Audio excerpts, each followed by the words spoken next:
Selon le Code de la commande publique, un contrat de concession est un contrat par lequel une ou plusieurs autorités concédantes confient l'exécution de travaux ou la gestion d'un service à un opérateur économique à qui est transféré un risque lié à l'exploitation de l'ouvrage ou du service, en contrepartie soit du droit d'exploiter l'ouvrage ou le service qui fait l'objet du contrat, soit de ce droit assorti d'un prix. Dans cette séance, nous allons examiner plus spécifiquement l'objet de la concession, puis nous ferons un focus sur sa qualification juridique. Nous étudierons ultérieurement la notion de transfert du risque d'exploitation. Le premier élément structurant dans la définition de l'objet de la concession réside dans la disparition de la notion de service public.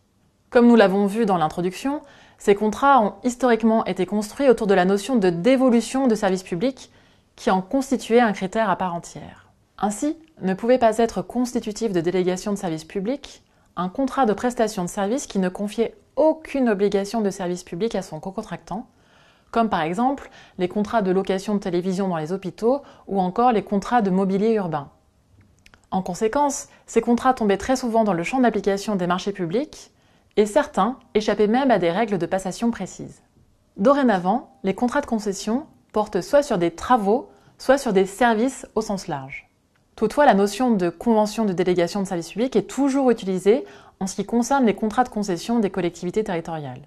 Ainsi, l'article L 1121-3 du Code de la commande publique consacre son existence en précisant que la délégation de service public mentionnée à l'article L 1411-1 du Code général des collectivités territoriales est une concession de service ayant pour objet un service public et conclue par une collectivité territoriale, un établissement public, un de leurs groupements ou plusieurs de ces personnes morales. La convention de délégation des services publics constitue donc une sous-catégorie des contrats de concession de services conclus par les collectivités territoriales dont la passation est soumise à certaines règles issues du Code général des collectivités territoriales. Toutefois, la notion de convention de délégation de services publics est toujours utilisée en ce qui concerne les contrats de concession des collectivités territoriales. Ainsi, le Code de la commande publique consacre son existence en précisant que la délégation de service public est une concession de service ayant pour objet un service public. Avant toute chose, il faut souligner que l'objet du contrat de concession est de confier une mission globale à son titulaire.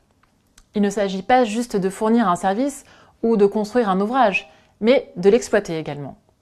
Ce caractère global du contrat de concession continue de la différencier des marchés publics simples et de la simple technique d'achat. La concession s'inscrit, à l'instar de la délégation de service public avant elle, dans l'organisation de la gestion d'un service au bénéfice de l'autorité concédante ou des intérêts que cette dernière sert.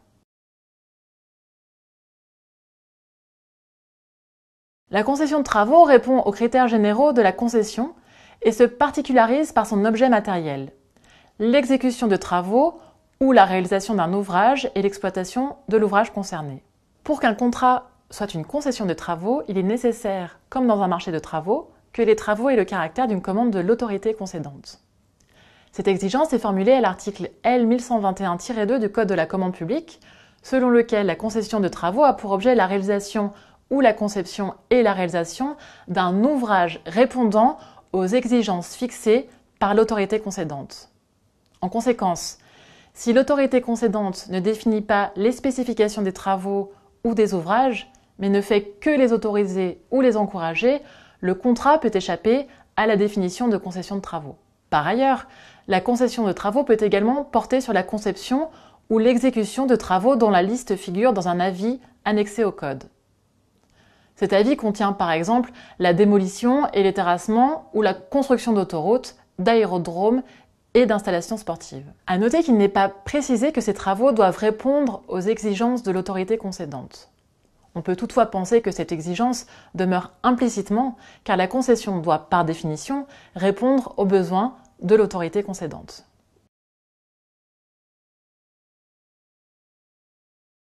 La définition de la concession de service donnée par le Code de la commande publique ne précise pas la notion de service. Il est simplement indiqué que les contrats de concession de service ont pour objet la gestion d'un service. La référence à la directive n'est guère plus éclairante, puisque celle-ci prévoit que la concession de service a pour objet de confier la prestation et la gestion de services autres que l'exécution de travaux. Les services sont donc constitués par toute activité autre que de travaux ou de fournitures. Ils peuvent porter soit sur des prestations matérielles, maintenance, transport, restauration, soit sur des prestations immatérielles comme l'assurance, les services financiers ou la conception d'ouvrages. Toutefois, comme il l'a déjà été précisé, ces contrats de concession de services impliquent vraiment de donner la gestion d'une activité à un opérateur. L'objet du contrat dépasse la simple prestation de service. Le concessionnaire doit être en charge de la gestion du service.